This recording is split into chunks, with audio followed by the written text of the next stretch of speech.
கரூர் அருகே பிறப்பு சான்றிதழில் பிழை திருத்தம் செய்ய 5000 ரூபாய் லஞ்சம் வாங்கிய பெண் வட்டாட்சியரை லஞ்ச ஒழிப்புத்துறை போலீசார் கையும் களவுமாக பிடித்து கைது செய்தனர். கரூர் மாவட்டம் தரங்கம்பட்டியை அடுத்த வீரணம்பட்டியை சேர்ந்த தம்பதியர் வேல்முருகன், ரேவதி. இவர்களது மகளின் பிறப்பு சான்றிதழில் பவித்ரா என்பவருக்கு பதிலாக பௌத்ரா என்று பிழையாக பதிவு செய்யப்பட்டுள்ளது.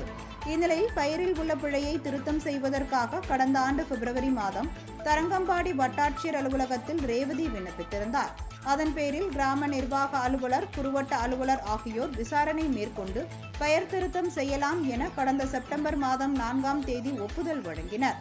அதனால் அதனை முறையாக இணையதளத்தில் பதிவேற்றம் செய்யாமல் வட்டாட்சியர் சவுந்தரவள்ளி காலம் தாழ்த்தி அலக்கழித்து வந்ததுடன் சான்றிதழ் வழங்க 5000 ரூபாய் லஞ்சம் கேட்டதாக கூறப்படுகிறது. இதனால் விரக்தியடைந்த ரேவதி இது குறித்து கரூர் லஞ்ச ஒழிப்புத்துறை போலீசாரிடம் புகார் அளித்தார்.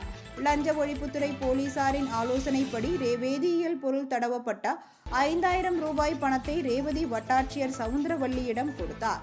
அப்பொழுது அங்கு மறைந்திருந்த லஞ்ச ஒழிப்பு போலீசார் வட்டாட்சியர் சவுந்தரவள்ளியை கையும் களவுமாக பிடித்து கைது செய்தனர். இச்சம்பவம் வட்டாட்சியர் அலுவலகத்தில் பெரும் பரபரப்பை ஏற்படுத்தியது.